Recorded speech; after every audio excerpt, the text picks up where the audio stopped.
everybody.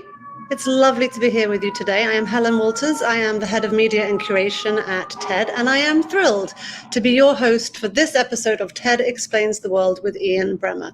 Ian, of course, is not only the president and founder of the geopolitical risk advisory firm Eurasia Group, he is also a scion of the media industry. He is the head of G0 Media. And today I wanted to say hi to all of the TED members who are here watching this, and thank you for sending in your questions. We are going to get right to them. Hi, Ian. Hi, good to see you. Okay, so we are here to talk about the US election, a giant moment, not just for America, but also for the entire world. On the docket, we have former President Donald Trump and Vice President Kamala Harris. Today is October the 10th. People have already started to vote. But as we count down to the official election day of November the 5th, what do you think, what thoughts are people taking into the ballot box with them? I think the most important thought, and this is a global conversation, it's a global audience that's dialed into us today. We've had a lot of elections happening this year, and most of them have been change elections. They are a backdrop of people that are not particularly happy with where they believe their country is going. And that has led to a lot of voting against incumbents who traditionally have some advantages. Doesn't mean all the incumbents have been voted out, but they've all had a tough time. And that is as true in countries with enormously popular leaders like Modi, for example, in India, as it is in countries that have had leaders that have faced real difficulties like Macron in France. You've seen in South Africa, Ramaphosa and the ANC, a number of conservative PMs seeing the end of their rule. In the UK with Labour. That's the backdrop. And this backdrop comes in part because inflation is really high on the back of the pandemic and people are upset about their economic prospects. Also because migration is high, in part on the back of the pandemic when people weren't moving and suddenly they could, and also in part of broader structural trends around the world, bigger gaps between rich and poor, climate challenges, geopolitical challenges and war, all of those things, repressive regimes, have led to environments where people that are going to the ballot box are not happy with who they're voting for. And the United States is no exception. The difference in the US, I would say a couple of big ones. One is that the disinformation environment and the political division and dysfunction around that division is much higher today than it has been in any of the other advanced industrial democracies.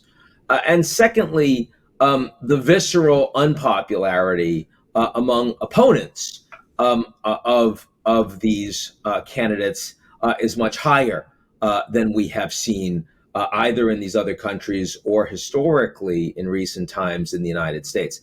Which means not only is this a very, very close election, and I don't have a strong view at this point, even 1 month out, of who's going to win.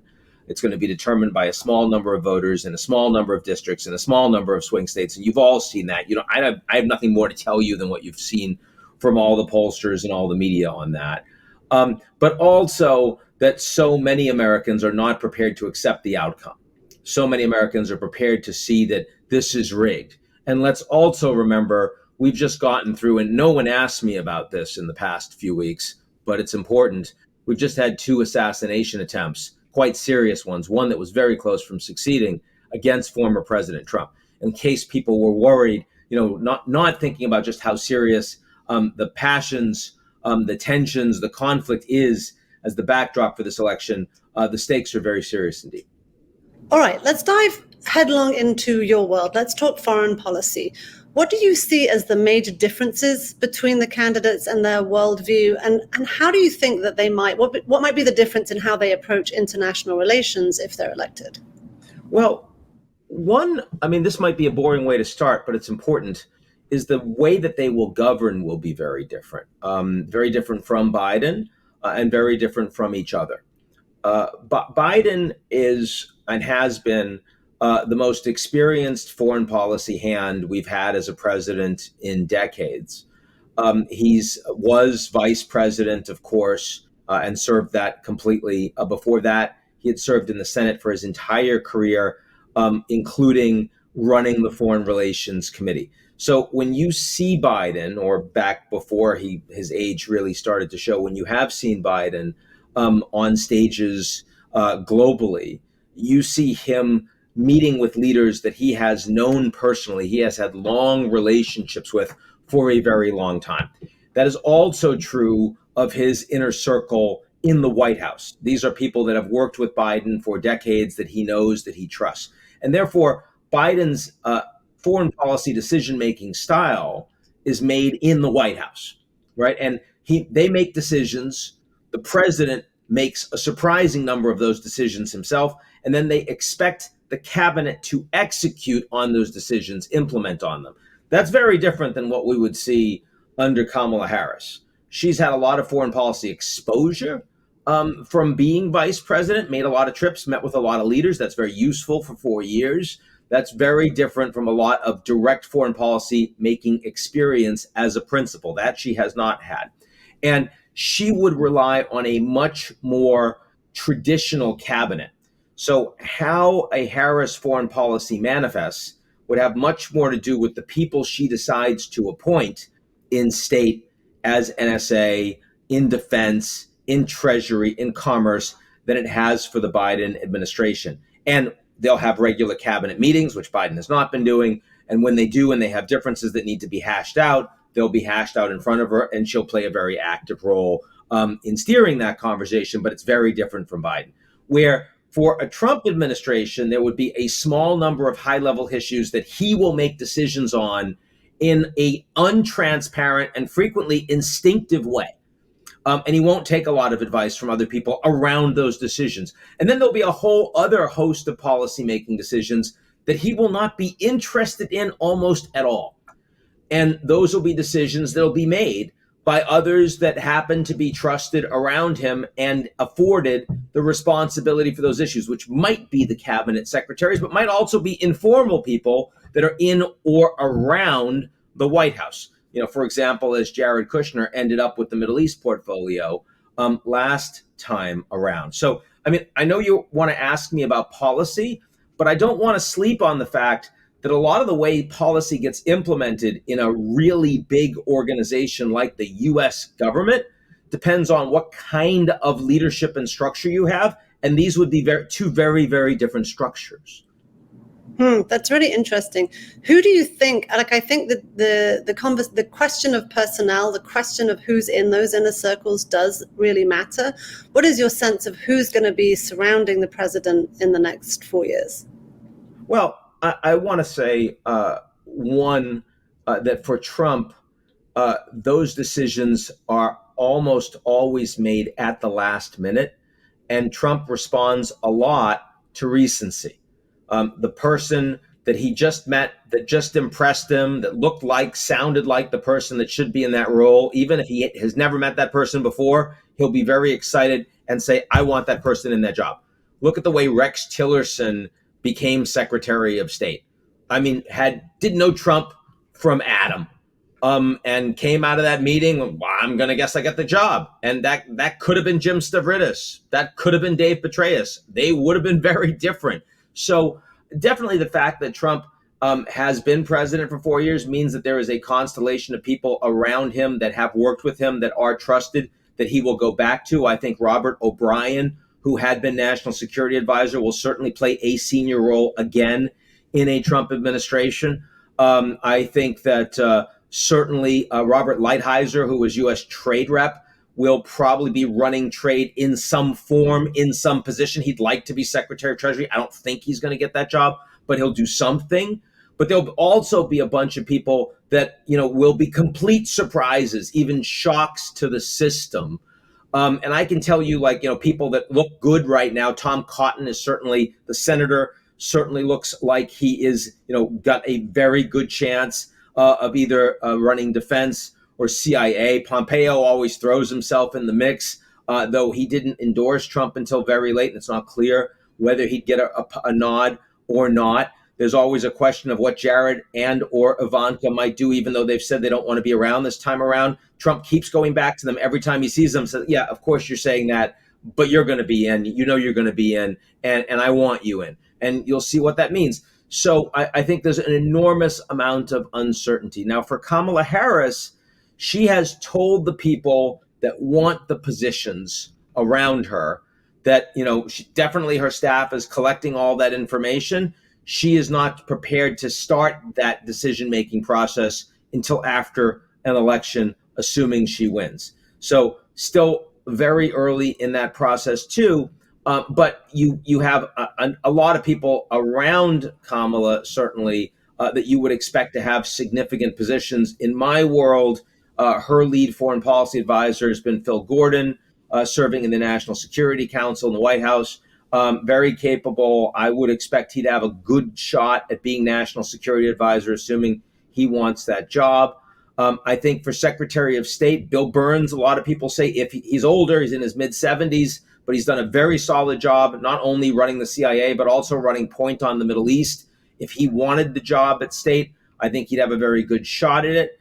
I think my good friend Chris Coons, the senator from Delaware, who's been a lead foreign policy voice in the Senate, probably the most capable on Senate, co-chair of the campaign, would certainly be in the running for that post. I could see others. Susan Rice, former National Security Advisor, I think is certainly interested in it. So a lot of people that I think you would consider to be fairly center to center left, fairly establishment type figures in key foreign policy and economic related roles. I don't think there'd be a huge shift from Biden to that group. I'm not expecting the Biden people would stay, but in terms of their orientation towards the world, I don't think it would be dramatically different. I mean, whatever happens, foreign policy is going to be front and center for whoever is in those positions. We are all watching what's happening in the Middle East, what's unfolding there with increasing horror as Lebanon's been drawn in, increasingly Iran is connected. What changes do you see in the Middle East come January 25? Well, let's first talk about the changes we're seeing before January 25, because this war, you and I, Helen, have talked about it a few times since October 7th. And it continues to change pretty dramatically on almost a daily basis. One of the biggest things that changes, of course, you're right, that the war has escalated. It's escalated on several different occasions since October 7th. But in addition to the fact that the war has escalated, in Gaza to a ground invasion, now into the northern front, into Lebanon with Hezbollah, and of course, more broadly across the Middle East with the so-called Axis of Resistance led by Iran, and even with shots fired between the Iranians and Israel now on a couple of occasions. The fact is that some of the organizations that have been involved in this war are no longer experiencing the capacity to escalate. Hamas, you may have seen that Sinwar, who is running Hamas on the ground, has just recently, in the last 24 hours, announced that they're going to start suicide bombings again, which they had said that they weren't going to use as operational policy. The reason they're announcing that is because they can't do much of anything else. Their tunnels have been sealed. Their weapons caches have been destroyed. Their leadership has been obliterated. They just don't have the ability to mount a credible, organized fighting force. So it's definitely still a threat because suicide bombers are not to be slept on, but it is nowhere near the threat it was on October 7th. Hezbollah has now said that they would like a ceasefire with Israel, and they're not linking it to ending the fighting in Gaza anymore. That was utterly fundamental to what they were saying for the last entire year. They started launching rockets at Israel on October 8th, the day after October 7th. And they said they're not going to stop until Israel stops bombing Gaza. Well, what changed? What changed is that Nasrallah, the leader of Hezbollah, was assassinated. His entire leadership team has been systematically assassinated. Thousands and thousands of their fighters have been killed and maimed. And their warfighting capability and their communications capability is being systematically torn apart. So Israel's military asymmetries have stopped their enemies from being capable of escalating. With the potential untested exception of Iran. And the big debate right now, of course, is how will the Israelis respond to the Iranian attacks, the 180 ballistic missiles, and what might the Iranians do in response? I think the concerns of escalation here are overwhelmingly about the Israeli decision-making process, because the Iranians actually understand that they too are quickly running out of ways to effectively escalate against a far, far stronger Israel with a completely committed ally of the United States. Now, so that's where we have been. That's where we are now. I'm happy to move to who would do what and what to expect going forward, if you like, Helen. But please frame it as you wish. Well, so I think the question that a lot of members actually have sent in before we convened here, and I think a question on a lot of people's mind is, what influence, you talk about the Israeli decision-making process, what influence can either candidate actually have on that decision-making process, and how does either candidate actually have a hope of making any kind of difference in what actually is transpiring over in the Middle East? I think that's the framing. Well, let's first of all recognize that even if the United States wanted to have a lot of influence and was prepared to use leverage to get it, which President Biden has not been willing to do, but even if they were, that does not mean that the Israelis and this Israeli government in particular would be falling in lockstep behind the United States' preferences. I mean, in Ukraine, you have a country that is much more reliant on American largesse to continue fighting than the Israelis are. And at the end of the day, the Ukrainians have taken a number of decisions in this war, in their war, that the Americans weren't aware of and would not have supported, right? I mean, for example, the sending of 40,000 troops into Russia, into Kursk. The U.S. didn't know that and certainly didn't think it was a good idea afterwards. Taiwan is much more reliant on the United States for its continued ability to survive in some sovereign fashion, governing its own territory. And yet we see frequently decisions by the Taiwanese government, statements they make that are clearly seen as escalatory by Beijing, that the Americans would not want them to make. So I think that American influence over allies is frequently overstated. Right? I think we should start with that. But it is clear that however much influence the Americans might have on Israel, President Biden has been unwilling to test that theory. He's been unwilling to potentially mete out any consequences to the Israeli government whatsoever if they choose to ignore American private warnings, which have been repeated and fairly sharp, and public concerns, which have been aired more infrequently and much more softly. If the United States was prepared to take off the table, the military support that they provide Israel, or at least the offensive military support, continue to provide the ability for Israel to defend itself against attacks from its enemies around the region, something that, Macron, for example, is now talking about, the French president, something that the UK has flirted with the new Keir Starmer administration. I think you would probably see at the margins more willingness of the Israelis to consult with the Americans as they're making decisions about, for example, how far to go into Lebanon. I think there'd be more decision making that was made, at least with the Americans, in awareness of it in advance.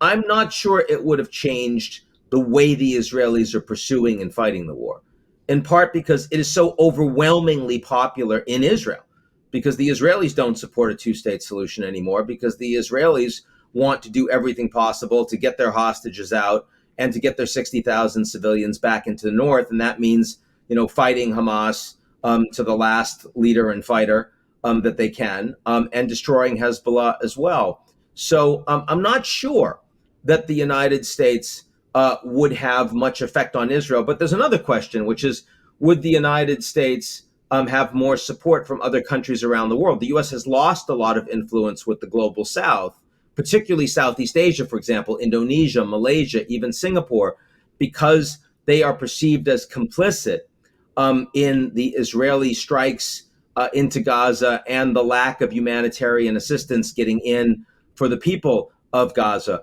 I think a policy by the U.S. which was more aligned with allies in Europe and the Gulf would be more broadly supported by other countries that have gone sour on the U.S. as a consequence of that. And here there's a big difference between Harris and Trump. Harris would certainly want to be seen as the president of the most important ally of Israel in the world. I don't think she would change that at all.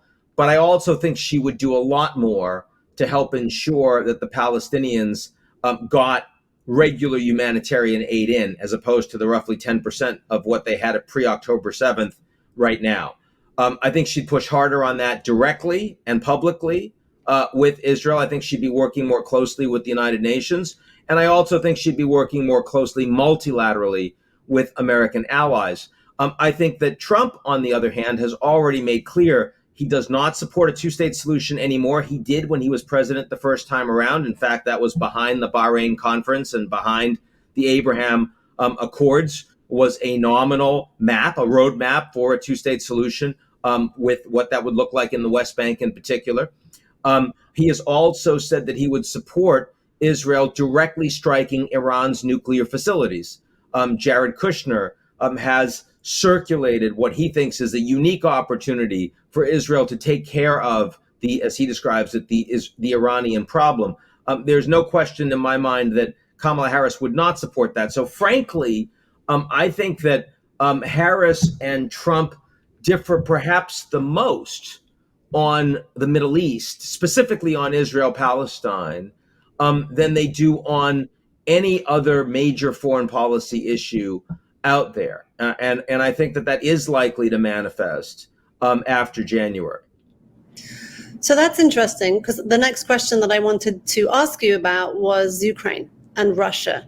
And we're reading right now about Bob Woodward's reporting on maybe giving COVID tests to Putin or calling Putin when he hasn't been in office, claims which Trump denies. But I think it's clear to outsiders, at least, that it seems like the approach to Russia would be pretty different between the two candidates. But what do you think would change in the US's dealings with Russia when either one of them is elected? So the Trump team has denied that they've had those phone calls. We don't have any evidence of them from Woodward, so we don't know yet. The Putin and the Kremlin has confirmed the COVID tests. The COVID tests are interesting. The COVID vaccines, and I think that's. Excuse me. Am I right? Was it tests or vaccines? I've seen both, actually. Actually, I think it was tests. Was it tests? So to me, that's interesting because it's not like Trump.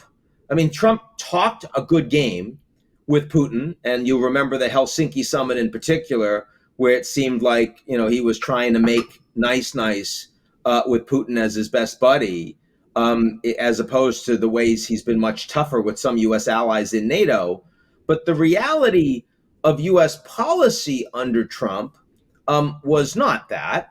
The reality is that the Javelin missiles, anti-tank missiles, that Biden refused to provide to Ukraine were provided in the Trump administration. The reality is that a series of high-level sanctions against Russia were actually tightened and toughened under Trump that were not under Obama. And also Trump was pushing much stronger against the Germans on the Nord Stream pipeline and aligning their energy security to Russia, which Obama didn't care very much about. So that is it's a little counter to what the narrative in the media actually discusses around Trump. Now, it is and providing machines that do COVID testing, in an environment where you have a really bad relationship with someone, but you need to communicate with them, and you are prepared to work with them in areas that are not hurting your national security, that actually strikes me as a fairly sensible thing to do and reflects leadership. So I would not be critical of that. If we find out that it is indeed true that Trump has been in regular contact with Putin since leaving the presidency while refusing to talk to Zelensky until Zelensky begged for a meeting at the UN, and didn't want to take it and finally did, that would be, I think, an issue of significant concern, and we'd want information, if we could get it, around what was actually in those conversations. But I think that if Trump were to become president, now you've heard from many people now about how stupid it sounds that Trump is going to end the war in a day. And, I think you and I can agree, Helen, that Trump is occasionally prone to, slightly exaggerating things. And that might be true with the 24 hours. It might take 36 hours, for example, for him to come to peace between Russia and Ukraine, maybe even 48. I mean, if he had to golf in between. But I mean, more seriously, the fact what he wants to end the war. One of the things that he considers to be a feature of his administration is new wars did not start under his administration. He was very loath to use force, even against the Iranians. When the Emiratis, the Saudis were begging him, and the Iranians were engaging in all sorts of strikes in the region against oil facilities, against ships, against American bases, and he didn't do anything. And then finally, when he finally did, he finally took a big whack and killed Qasem Soleimani. And then the Iranians didn't do much at all because they saw that this was not to be trifled with. But he was very reluctant to use military force. And I think that clearly he wants to be the guy that says he ended the war between Russia and Ukraine. And the way he intends to do it is to call Putin and to call Zelensky and say, you've got to freeze the conflict where it is, or else. So what's the or else? Well, if the Ukrainians don't accept a ceasefire and freezing the conflict where it is, and then there'll be negotiations of some undetermined form, then he would cut the Ukrainians off from any further support from the U.S. So in other words, that's a pretty big stick if Zelensky doesn't accept it. And it would also divide Europe. Some Europeans would support Trump, certainly Hungary's Orban, and then there would be some very difficult decision-making made by other countries that aren't on the front lines, like Poland, the Baltics, and the Nordics, who would definitely oppose Trump, but others would have a harder time making up their mind. And then he'd go to the Russians, and he would say, okay, you've got to accept this ceasefire, or else. Or else what? Or else I'm going to put much tougher sanctions on you. You're not going to grow at 4%.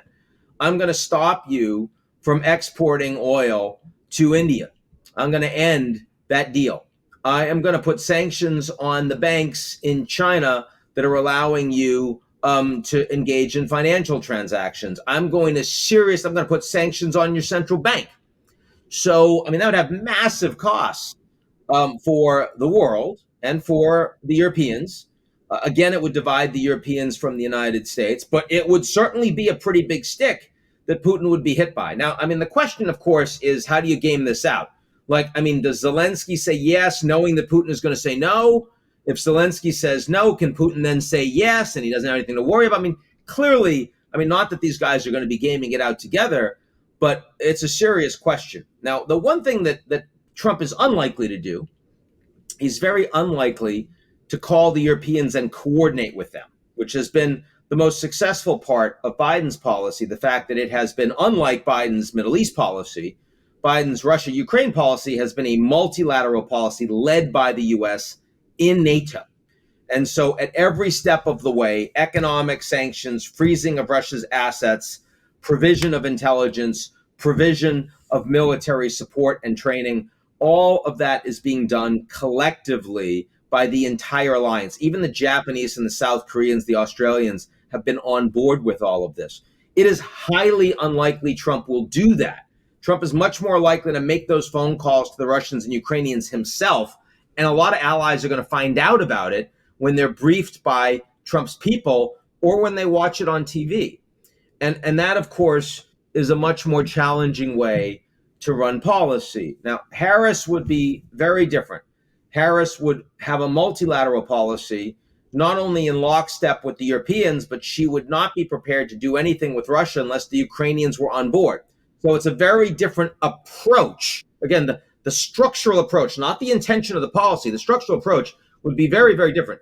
The intention of the policy would be to end the war, and end the war even accepting that the Ukrainians are not going to get all their land back. Now, I think that the orientation that Harris has on all of this, which is pretty interesting, is that the Ukrainians, in order to be enticed to accept a freezing of the conflict, which de facto means that they lose a fifth of their territory, even though they don't, accept that politically. They need to be given hard security guarantees. And the hard security guarantees that they are given is NATO membership, which has never been actually extended. They say, yes, you're going to be allowed in, but when? We have no idea. And I think that if the U.S. says, if you accept a freezing of the conflict, we give you NATO membership, and that means the conflict is frozen, you lose 20% of your territory. But if Russia tries to take any more, they're fighting everybody. They're fighting NATO.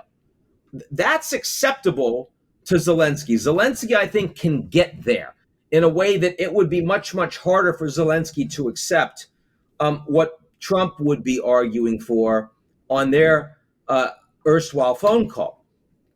The point, of course, is that Putin won't accept that because Putin isn't prepared to accept Ukraine being a part of NATO.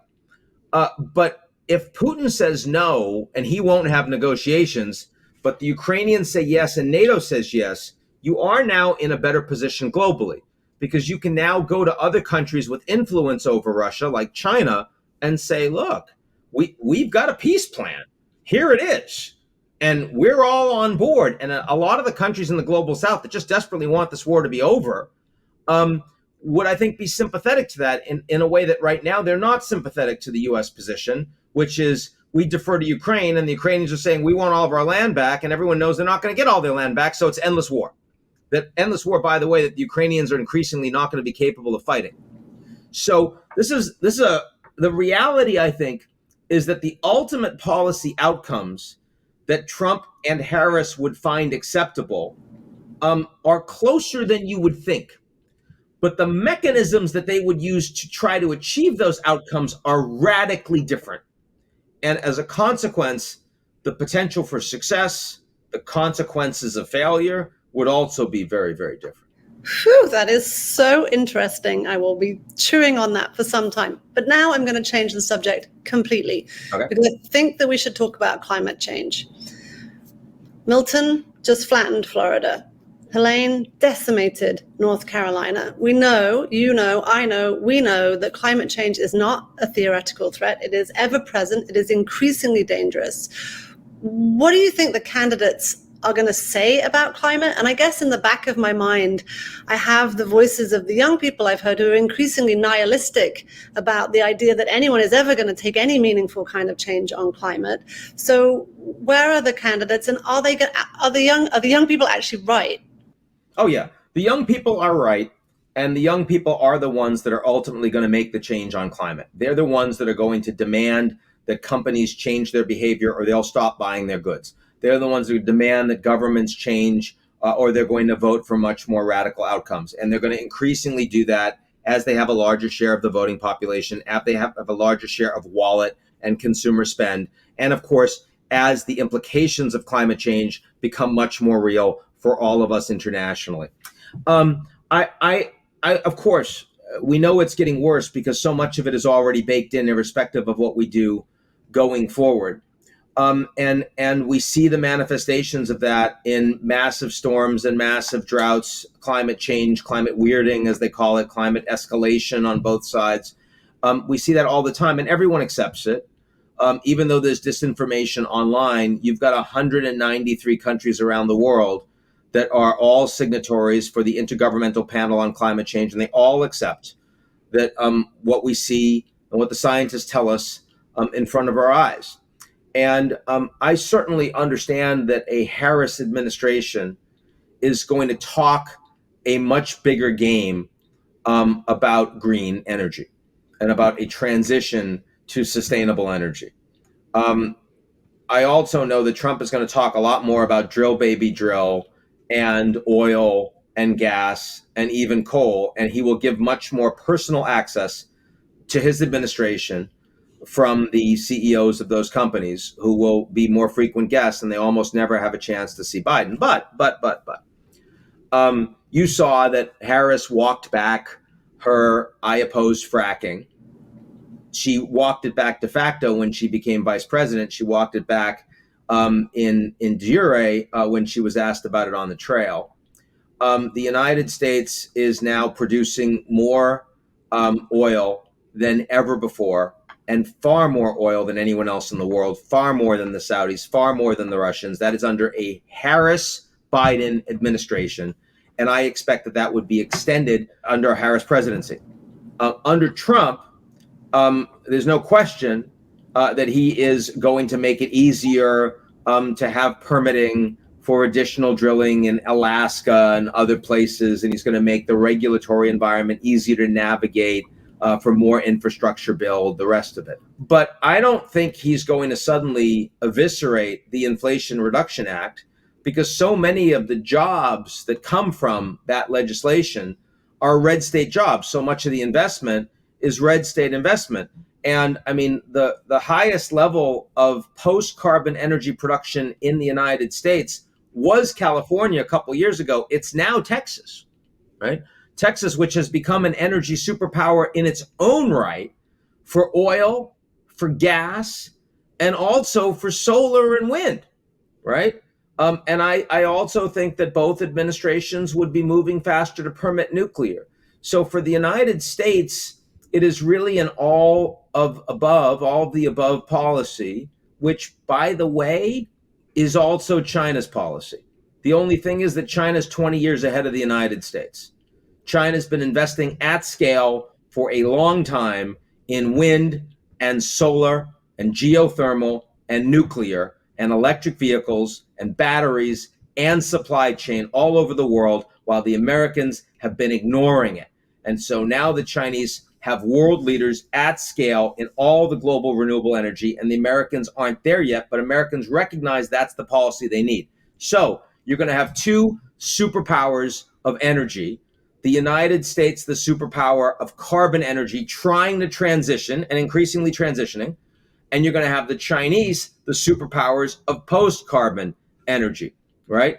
And the rest of the world saying, what the hell are you going to do for us as the climate is getting warmer and we're not capable of paying for it?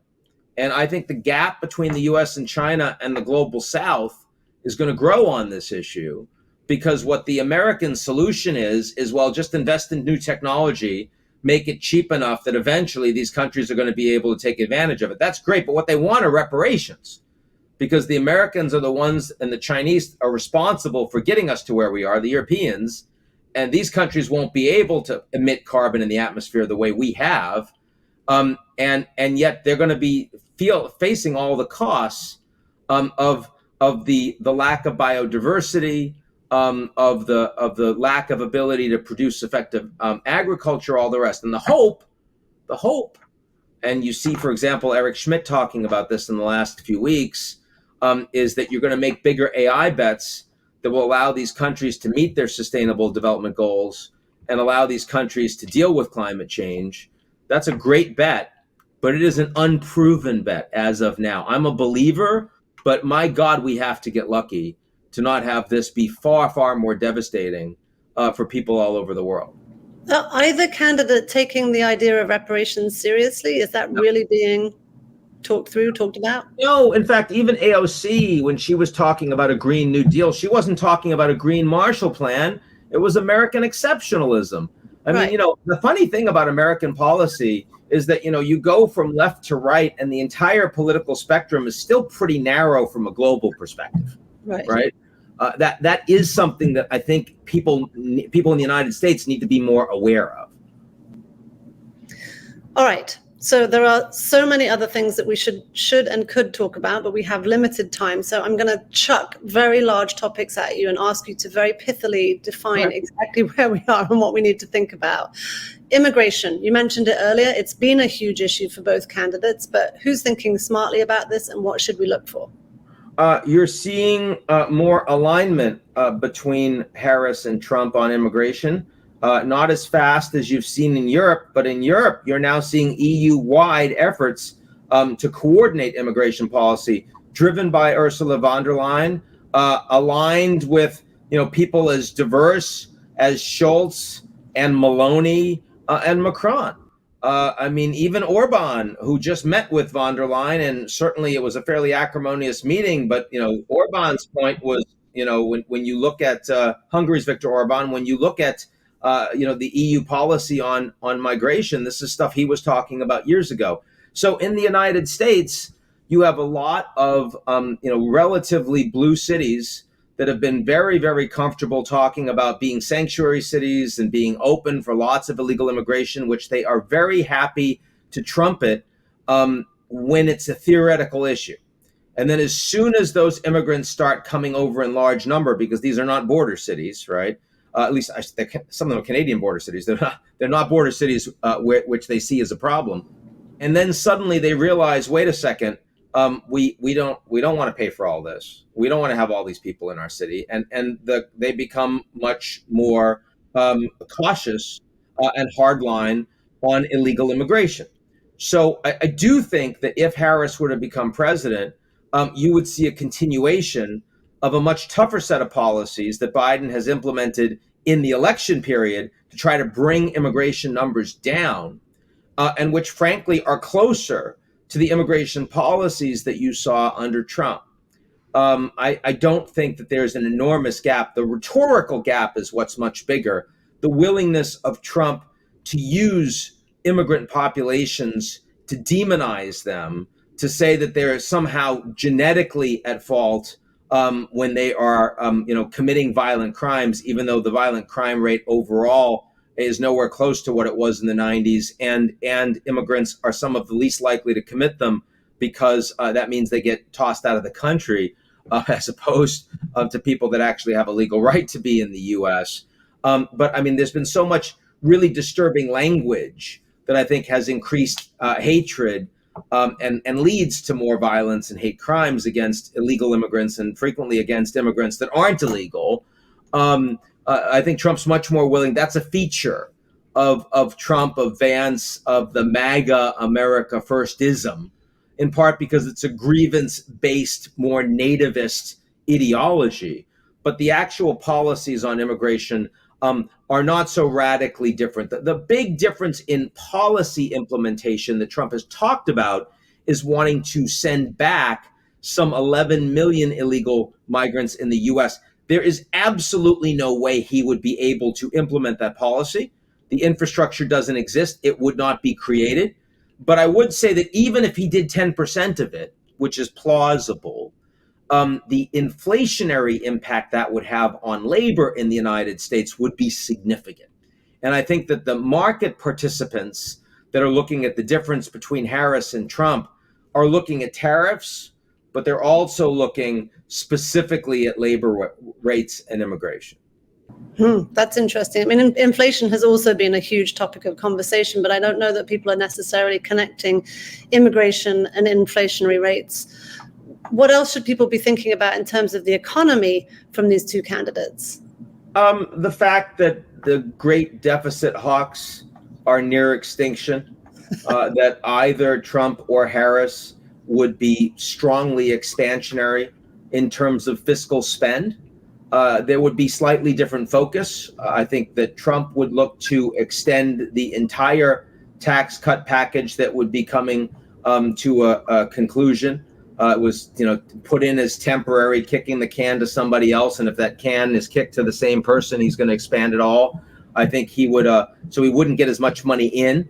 And he would also try to reduce corporate tax rates further.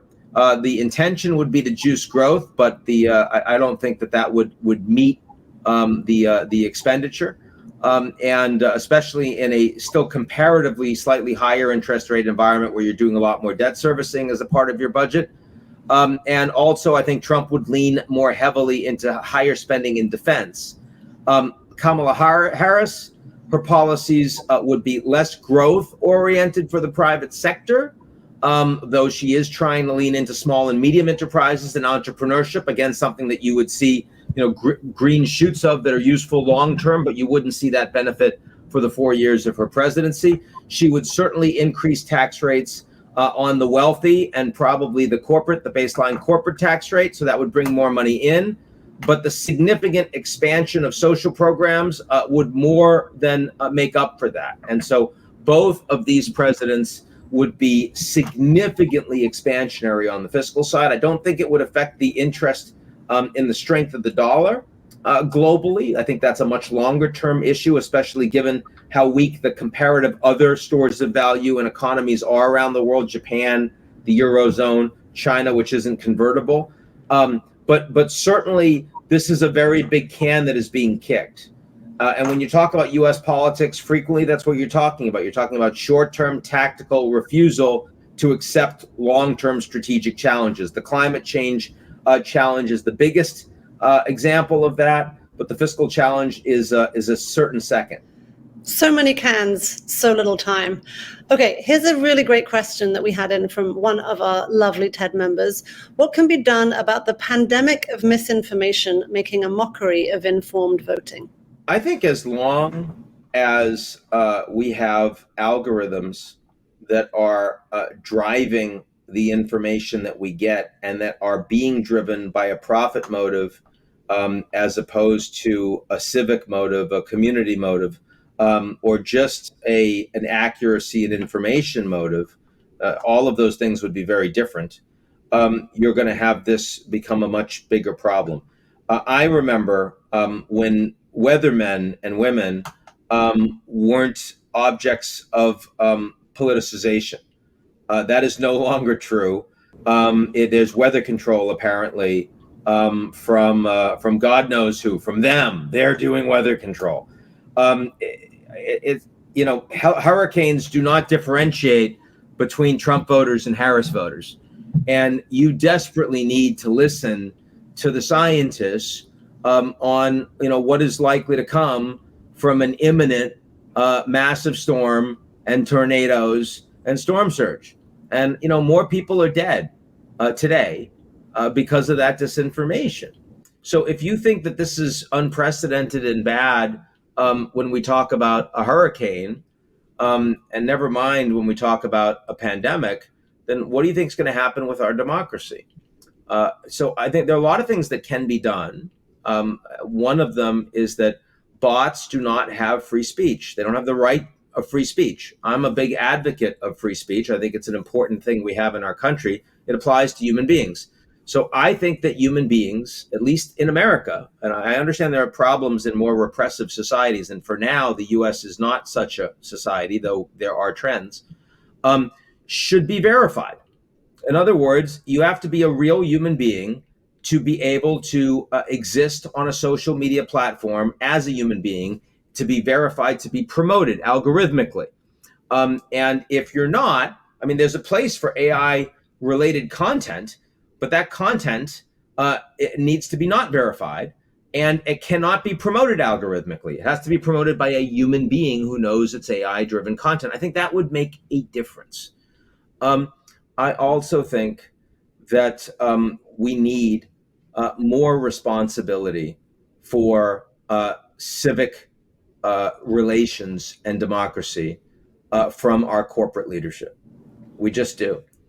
And I think that we have seen an unfortunate, lionization of a whole class of people that are making an incredible amount of money. They're the richest people in the world, and they show zero concern for the well-being of their fellow citizens. And that has to change. More people have to lead by example, but we are going to need more regulation as well. That helps ensure that if a business model is actively eroding democracy, that they have to pay for the costs of that. They have to be responsible for the negative externalities. You and I talked about climate change. It's fairly clear that if you're a company that sort of emits pollution, you should have to pay for that pollution, because if you don't, the animals will pay, the kids will pay, the society will pay. Someone always pays. And what we're that is equally true when we talk about disinformation. If there are costs to a platform a platform has every right to make money, but if there are direct costs to society that are measurable, that come from the existence and the furtherance of that product, those are costs that also have to be borne by that corporation. And we have not yet been willing to have that conversation. Reparations are one thing. I mean, the idea that you have to pay for the countries that you've already been on. But I'm talking about like things that are happening right now, companies that are making money right now, that are making benefits, that are actively not paying for costs on the back of our citizens and our young people. That is not acceptable, and that has to change. Well said, Ian Bremmer.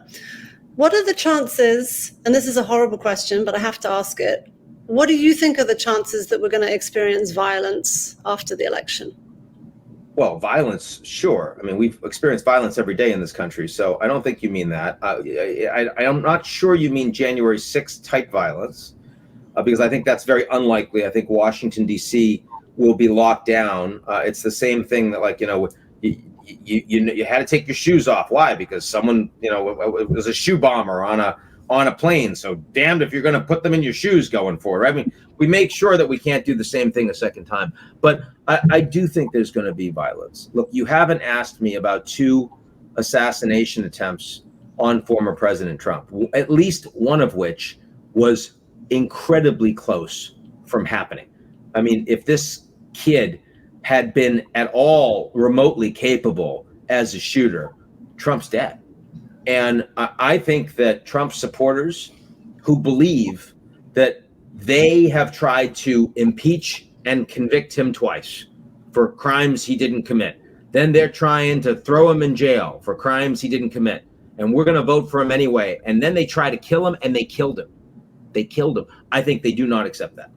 And I think that would have led to serious riots across the country, violent riots with people with guns, and not just citizens, but I think also Trump supporters in the military, recruits, enlisted men and women. I think Trump supporters in police forces. I think this would have been certainly far more violent than anything we would have seen since the Vietnam days, and maybe worse than that. And so no one asked me about it. It's been in the last several weeks, I don't think I've gotten one question from anyone, from a meeting with a leader during the UN General Assembly week, all the leaders I met with, or in a media interview or speech, nothing. And yet we were this close to that. And so I do think that we are, kind of normalizing this process, even though this process is anything but normal. There will be districts that don't certify the winner of the election because the elected officials don't like the outcome. There will be massive numbers of court cases. I think there will be intimidation in certain areas that'll try to stop certain people from voting. And I think that after the vote is done, there will be huge numbers of people that don't believe that it's true, that believe it's rigged. And that's a dangerous place to be. So I'm not that worried about the weeks running up to the election, the next 4. I'm very worried about the days and weeks after the election. I'm not talking about a civil war. I'm not talking about the U.S. becoming a dictatorship. But I am talking about a period of profound unrest that people alive in the U.S. right now they're not prepared for, and they're certainly not used to.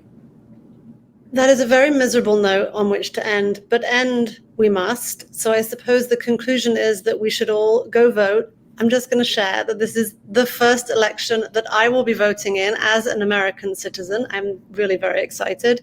And I'm very excited that I get to talk to you on these occasions. Ian, thank you so much for your wisdom and for your insight. Thank you to all the TED members for being here, and we will see you again soon. Thank you, Helen.